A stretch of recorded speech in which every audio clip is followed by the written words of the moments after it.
Hello everybody, it's George from Ireland. Well, welcome back to my channel, commenting on what's happening in the politics of Northern Ireland, where the Ulster Unionist Party seems to be in its semi-annual leadership election after Mike Nesbitt announced he's stepping aside as leader of the party. So it's a small political party now. It's hard to believe that it ruled the roost in Northern Ireland politics for over 80 years, from the partition of Ireland, 1921. Even before that, they were Unionists. They were an adjunct to the Conservative Party.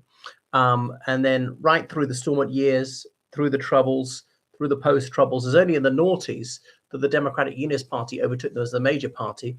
And the UUP was so masterful, they were even known as the official Unionists a lot of the time.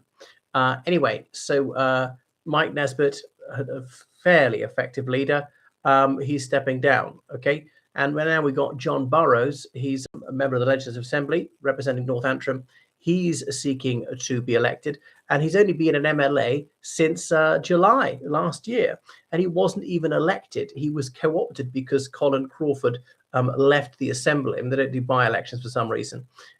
Anyway, so that's it. They keep changing leaders. They had Robin Swan. I can't remember who else they had. Before that, there was someone called BT. Anyway, they've got only 9 members of the Legislative Assembly. I'm trying to think. There were 18 constituencies. Is it five MLAs each, and so on. So they're not such a huge party. And this is the party of Edward Carson, of Viscount Craigavon, whatever, John Miller Andrews, not seen as a highly successful prime minister, of the Viscount Brookborough. Who else was there? Obviously, Terence O'Neill, and various other figures, well, like Harry West, Jim Molyneux, and then there was David Trimble, a Nobel laureate, but they seem to be really minnows at the moment. So yeah, they're going to have to elect it from amongst their leader, possibly Diana Armstrong going, but will she support Butler? Will she support Burrows? We're not sure. Of the 9 Ulster Unionist MLAs, only one of them is a woman. So as for John Burrows, he was in the Northern Ireland Police Service for a full career, and he retired in 2021, and now he's entered public life and so on. Okay, so Colin Crawford, whom he replaced, he resigned because of a press communique that was sent out in his name after scuffles in Ballymena and so on. All right. So Diana Armstrong will be the only female MLA for that party. She's sought as a running mate, like deputy leader. So and her father, I mentioned earlier, was Harry West. He was a Stormont MP, and it was the leader of the Ulster Unionist Party from 1974 to 79, but he was never elected to Westminster. So it's ridiculous. How can we have that? Goodness. And anyway, even she wasn't elected as such. She was co-opted with Tom Elliott. He was made a peer of the realm. So she sits for Fermanagh and South Tyrone, where she gave up. And Harry West, her father, was known for his dictum, Fermanagh will never stand for that. So the Unionists wouldn't allow any concession because their position was one of such precarity and so on. Okay, so they think it would not be a good look if John Burrows were to be unopposed. They ought to have a real election. They've only got a few thousand members. So Robbie Butler, he's deputy leader at the moment. At least he's been in the Northern Ireland Assembly for a decade. Maybe he'd have more credibility. So it might seem ridiculous that John Burrows has been an MLA for not even 6 months.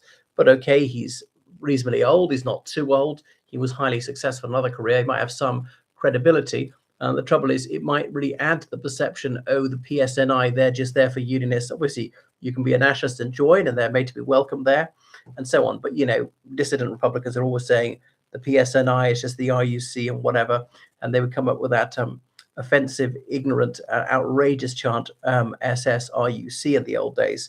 Of course, the IRA was very much on the side of the SS. The Second World War was virulently pro-Nazi. But that's another matter. So the Ulster Unionist Party is a shadow of its former self.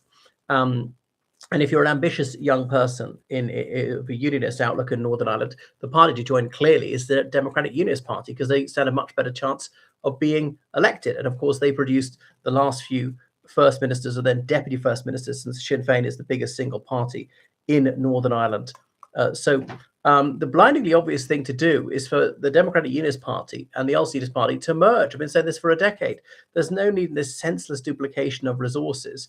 You have to spend on two headquarters and standing against each other. And okay, they tend not to put the most candidates because, like, they're 5 MLAs for each Westminster constituency that's elected to Stormont, and they usually put forward only 4 candidates for each of those parties, maybe even 3, but they could do less. And so they can work with each other rather than against each other. There are no important policy differences. There are no differences of principle between them. I really do not, for the life of me, don't understand why they would merge and come up with a new party like Ulster Democratic Unionist Party. I mean, the DUP used to put the word Ulster on the front instead, or I don't know, United Democratic Unionists or something like that. And I was speaking to a historian at University College Dublin, and he'd studied at Queen's, and he said, well, the thing is, the DUP, they draw votes from Presbyterians and other nonconformists, and the Ulster Unionist Party draw votes from members of the Church of Ireland a bit more. All right, but anybody can vote for anyone. There are Catholics who vote for the UUP, definitely, being UUP MLAs. Whether they a Catholic community in Northern Ireland votes for the DUP, I don't know. I'm not aware of any, so on. But no party's ever barred people on a basis of religious denomination. So it'd be really good if they got together.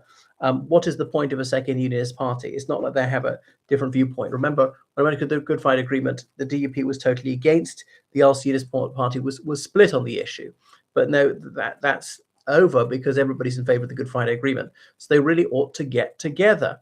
And this is how they're going nowhere. It seems a bit like changing deck chairs in the Titanic, that they keep having new leadership contests. What do you think? Anyway, thanks for watching my channel. Make sure you subscribe on Patreon. Donate to PayPal, georgecallahan79@gmail.com. Goodbye.